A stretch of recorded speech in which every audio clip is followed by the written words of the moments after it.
I'd like to welcome our speaker, Soumya Mukherjee. Soumya is working as an engineer manager at Apple.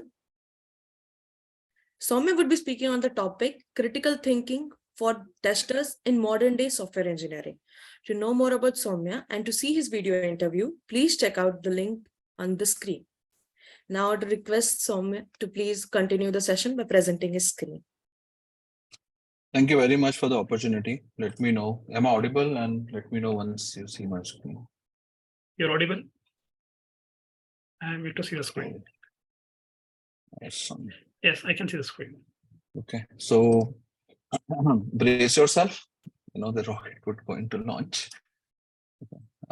Awesome. So okay, let's start the session. Today I'm going to talk about critical thinking for testers, in modern day software engineering. The topic that I've taken is because people can talk about tools, teach tools, learn tools, but nobody would be able to would basically teach how to think, right? That's the very essence of this particular session that we're going to look forward. You guys can connect on these credentials, but before we deep dive, let me go through something about me. I think it's a lot about me, but I'll just take some quick things from here. I graduated in 2005, started my career as a developer, took a choice to move to QA in around 2007 2008. I learned QA basics. Adi was one of the mentors to teach me how QA. I was a hardcore developer. In the process, I've started my own consulting and QA company. You may have heard about QA agility. I wrote books on Selenium, which is published by Tata McGraw-Hill, and one of them is in Amazon, but it's quite old. I wrote a lot of tools during all of my 17 years and did a lot of consulting work. That is where, I could basically take this particular topic and justify, the core essence of the entire talk today. In the process, I've designed core banking applications and, high volume, frequency applications as well. Currently, what I do with teams here is to cut the cycle time. Now the cycle time can be on the QA side, on the engineering side, mostly on the dev productivity. I did my research and submitted my thesis on the recommendation systems. So we've also built a recommendation engine for predicting the tests versus the amount of code that is being pushed. So that is one of the topic that I generally take. Pretty much about it. Let's deep dive. So as I mentioned that today I'm going to talk about something very different. Perhaps this is the very first time something happening happening at this very scale. Folks can teach you tools. You can learn it. But how would you learn how to think? Okay. In the next 25 odd minutes, I would do a mind share with you and share some tips to be successful in modern day software engineering. There's a lot of expectations these days from QA. Okay, I generally do not term testers. I generally term the word as QA because QA is everybody's responsibility, not testers' responsibility. But some of these key examples that I'm going to take is coming from my experience. This is just some key, okay, which will help you to basically take it and and then just drive through many things. What I'm going to tell you can be applied in any of the problem statements that you would be working on, because these are generally the basic things that we have learned the hard way. This is something which I did many years ago, and this is now a key ingredient to become an efficient tester, to be very frank. So today, no talk about tools. I'm not going to talk about shift left, right, center, and all of that. Okay, we will see how to think through the problem. So before we start, right, generally people ask me a question, how do you see a person going in an organization, how to rate the performance of the people, and, and how does a person evolve himself, right? Now, this is something I term it as scale of performance. Uh, so this is my scale of performance. Generally across orgs, your ratings will be decided in these pillars. Generally, you will be rated 3 or to meet your, the BAU work that you would do, manage the delivery, send the report on time, make a little effort to help the product and all of that. Okay, we'll talk more on pillar 2 and 3. Okay, so first 3 pillars are on the BAU work that you do.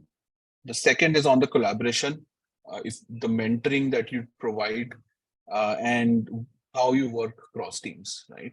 So that's where the fourth pillar is. And then the fifth one is the innovations, right? So how would you bring innovation in the work that you're doing, right? It's anybody can do the BAU work, right? Today, today I am writing some piece of code.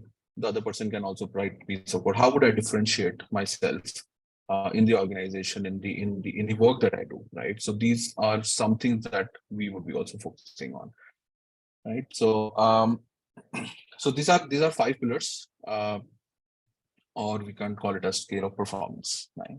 Now, the first thing that the use case that I'm going to take here is and people, while I see a lot of testers and I talk to a lot of testers, I talk to a lot of teams, right?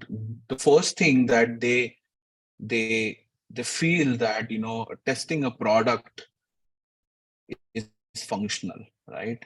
But testing a product is not just only functional.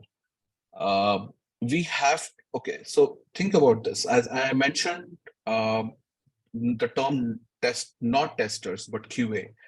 It's only because that there are so many aspects in the QA that you may need to consider to make your product better.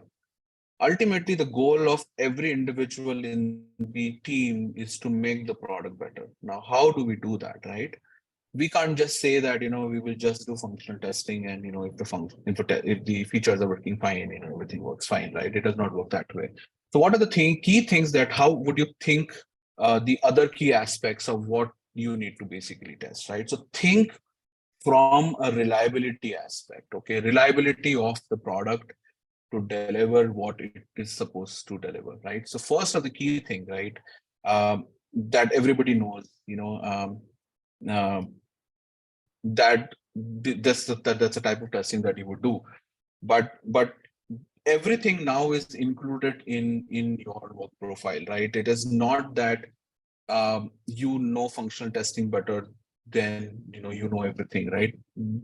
It is always good to think about reliability, and then understand all of these key features so that you would become a QA, with all of these knowledge. Okay, so the first thing that you should know about is to basically check the client side or the server side performance, right? And you know everybody knows how to do server side performance. One of the key thing, people would say that you need to tell me how much my application is behaving, right? And generally the performance expert would say that no tools basically understand the GUI rendering time, but you can basically set transactions in your automation code and basically understand the event timings.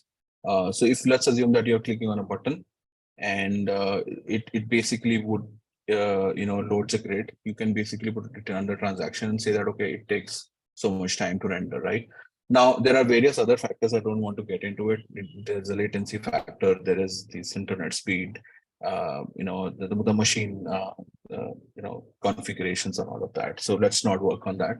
But you can basically trap all those events and then keep on publishing, and then you can set up a baseline as to how the application is performing.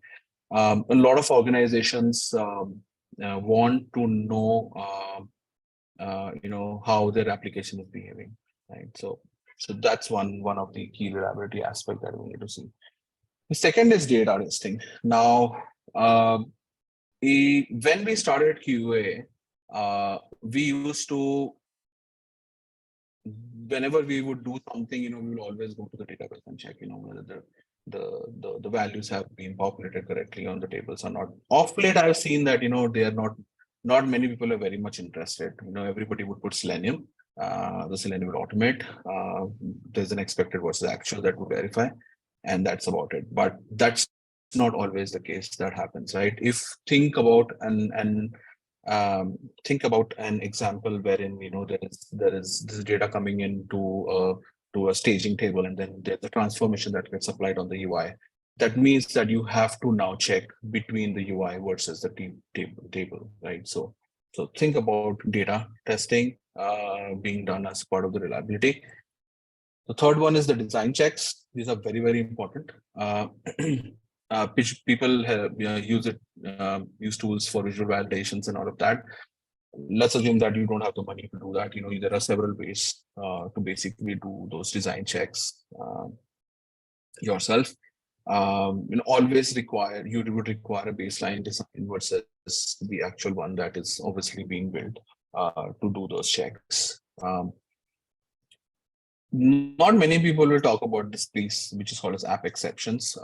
Think about a case wherein people are using the product, and there are a hell lot of exceptions coming into your logs, right? So go and check your logs to see, what kind of exceptions are coming.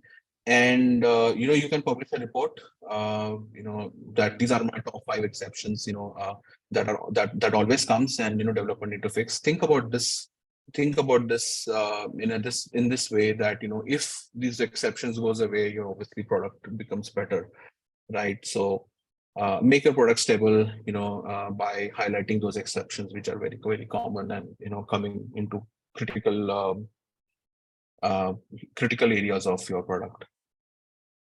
Then comes security checks. A lot of people have started doing this now as part of their the QA cycle. However, the best way that used to always happen is running Sonar and check the vulnerabilities. However, there are now tools coming in, and there were already tools, but people would execute this as a main in the main cycle, but tools have started adding these checks now. Then comes usability checks. Think about this. You would hear this often from your management, that to a developer saying that we have to reduce the number of clicks, right, for the user. The lesser number of clicks, the better the user experience would be on the page. Something that you feel, and you are, as I said, QA is free to go and give their inputs to the design team also, right? So if you feel that you can basically bypass a transition which is not required, feel free to go and talk to your design team and all of that, right? So reduce the number of clicks. So these are some of the reliability aspects that we would do, right? Now, I'm sorry. Now all of this that you would do, right, would not make sense because unless you correlate all of this information, right, you can do all of this individually, and you can generate those reports, but what would you do with the report? So think central dashboards. Okay, so think data. So anything that you do right now in your project generates an output. Keep storing those outputs somewhere and start making sense of those outputs. Start doing analysis. Let's assume simple example would be, okay, this requirement was failing 5 times. Okay, and these are the defects that we have raised, right? Some kind of analysis. Now this requirement got stable because the defects amount is less or whatever. So you can do those correlations, if you gather a lot of information, from all of those reliability aspects, right? So bring in all the data for analysis and basically start doing correlations between between what's the feature is and how the system is behaving. Then what you can do is once you basically, so basically what you do is you write adapters to these tools, okay, which will bring the data for all of this, include it with the defects data, your feature data, okay, and then your execution data, right? Combine all of this data and then store this into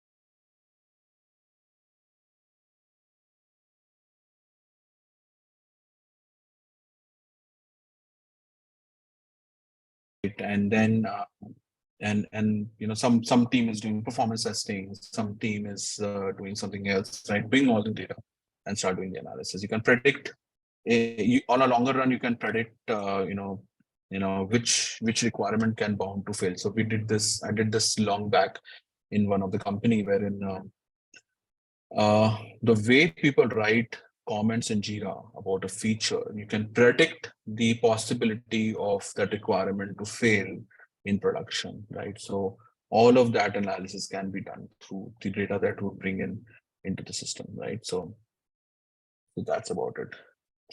So think data, think reliability, think data. The next part is that I tell everybody, right? Think about design, not implementation. As soon as you tell somebody of a problem, and you would agree with this, the very next moment they will come up and they will tell you that, how would they implement it? It's not about implementation, right? And they will tell you that, what are the tools they will bring, etc., etc. All of this, at a very starting stage will bring in a lot of complexity and a lot of biasness of the design that you would eventually think, right? So think about all tooling, all the way you implement,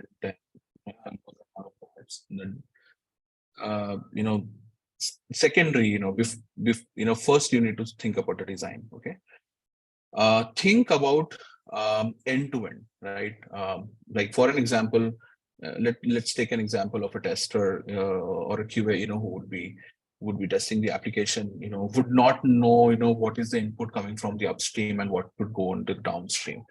Think about because for customer it's an end-to-end flow, it's not the system that you're testing, right? So ask these questions to your team that what's the upstream data that would come, what is the downstream that I would send, and do those validations, those are integration checks that you need to perform, right? So an example to be given here is think about a front-end trading system. If you guys do trading, the trades would flow into some system which will trap it, and then it will spit out and push that data to a data lake. Then the other apps would basically source the data from the data lake. So now when I think from a test strategy perspective, I need to think not from the data strategy, not from the application testing strategy, not from the file testing strategy. I need to think from the trade which gets booked from the front end and the end application where the trade would be seen, right? Needs to be tested. The whole of the flow needs to be tested. The data quality needs to be tested. The application quality needs to be tested. The search quality needs to be tested, and all of that, right?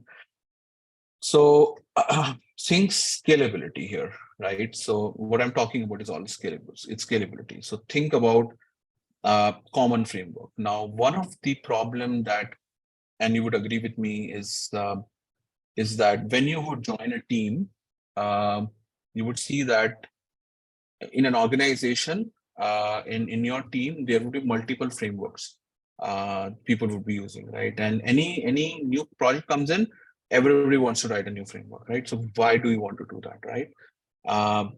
Bringing newer frameworks into the play would increase maintenance, would increase complexity, would increase the integration issues, right? For an example, somebody wrote Python Selenium somebody using rest assured, integration problems, somebody using Mac versus, somebody using, say, works of for SAP, integration issues. Do not do that, right? So have a common framework and keep your implementation separate. Why am I saying so? So for an example, let's assume that I have created a framework. I would give you to use, and then you can add your functions or the libraries that you would like to build to the common framework, and we can give this to some other person. So think about this: you will have the entire umbrella, and people would write their own implementation separately, and they would be utilizing the same common framework. So maintainability becomes lesser,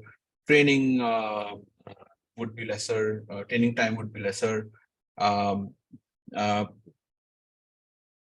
Starting a project would be much faster because you would have all the libraries being built and all of that. So turnaround time will increase here. Right? When I think about scalability, think about that how simple is to adapt. So for an example, I wrote a framework and I'm giving it to you. I need to first think that if I would be an end consumer of this particular framework, how easy for me to set it up, for started writing the automated code, and how would the reports would come, whether it is useful or not, and all of that. So think about how can the other teams use it, right? That's what I was talking about when I was talking about the fourth pillar, called as collaboration, right? So you bring in a technology which you can basically then pass to the different teams and make it more adaptable, right? Third part is, as I mentioned, that think end to end when you test, because everybody is interested end to end. It is they are not interested about your application. They are thinking about system A to system Z, right? So the third point is think scalable, um, and follow all of these, right? These are common, some of the things, but focus more on design first and not on implementation, because you write the implementation and there is a use case which it does not support, you need to go back and change your design. So do not do that, right? Think about all the possible scenarios that the design needs to support, and then start writing implementation. The fourth point that I talk about is always continuous test thinking, okay? Because you will all agree, every second counts, okay? Let me take a very common example, like every organization have longer build cycles, okay? Whenever there would be a pull request, that build would take 30 minutes, 40 minutes, sometimes an hour, I've seen, right? To basically build. If that guy is taking 30-40 minutes to build, and then your QA code would start doing validations, nobody is going to wait that much, and multiple pull requests would make it more complex, right? So when you are basically working on a project, start thinking wide. When I say wide, think about what the other team is doing, what the developer is doing, how the design team is thinking, and all of that, and start understanding their perspective, and start giving inputs on how they can bring their time down, right? So coming back to the build thing, the longer build leads to more merge conflicts, harder to debug. So what you need to do here is that you probably give an suggestion that bring in build caching, right? It will bring down it reduces the build time, right? And I've in my career has cut down a 45 minutes build to 10 minutes build, right? And because you do not build the binary, you do not build the code again to generate a binary, which have not changed, right? Why to do that always, right? So break down your components, and if the component is not being built and the binary is available, just merge it and use it, okay? So because start thinking saving time for your team, right? As I mentioned that start looking here and there at different teams, and start seeing that how we can save time, bring efficiency. Everybody knows that there's a recession. There would be very very lean team way of working in next for any year, whatever, whichever time. But so company expects you to basically bring efficiency in your work. That means you need to think about how to reduce time in the work that you are doing, and then collaborate with other teams to also help them to reduce time, right? So think about redundant processes, something which is being done again and again, automate that and all of that, right? So the example that I gave you is emerging faster, right? So this is the common problem. You can go and even check into your Git repository, nobody is stopping you to not see developers code, right? Go in there. If there's stale branches, tell them to remove those stale branches, right? See how much time are they taking to build, and then, help them to reduce time. Everybody is interested in, reducing the QA time, and you would see this, right? Everybody wants you to test faster. So think about how you can distribute your tests and run, and find out ways to basically reduce time. There are a lot of ways that you can do it, right? One is parallelism is one of the key things that we follow, right? Start writing productivity tools, which is something like help cut down the cycle time of the entire product, right? Starting from your dev, QA, and then release, right? So see those processes, see those things that people are doing, and write tools for them, right? In the past, I worked on a concept called targeted regression. Now I'm just letting you know, because you can also do the same thing. Let's assume that we have a build with 1,000 lines of code, and only 10 lines got changed. How would you know how much tests you should run to basically only check that change, right? Right now, what we do is we run the whole regression has thousands of tests. It takes a lot of time. Nobody has patience. Everybody is like, what's going on, right? Why are not reducing your cycle time? So think about all these aspects. With that, I end my session. Thank you very much. You guys can connect with me on these credentials. You can connect me on LinkedIn, Twitter, message me, and I will be happy to help. Thank you. Yeah, thank you, Soumya. So yeah, let's move on to the questions. But before that, so this is a talk like for the first time where I saw like someone saying the critical thinking and trying to relate testing with the tech activities as well. Yeah, as mentioned, it was a nice kind of relating things. Yeah, with that, Soumya, I have a question from Rituraj, where he's asking how much importance functional knowledge does has for QS to perform functional testing, especially while performing ET. So is okay. His question is okay. What should be the importance to the functional knowledge that a tester should have while he's testing? That's okay. First part of his question. So Rituraj, I will respond to you in a different way. If you do you know how to drive a car, right? If you do not know the basics of how a car would run, how the gear would be used, or whether it's a fuel or whatever, you will not be able to run that particular car, right?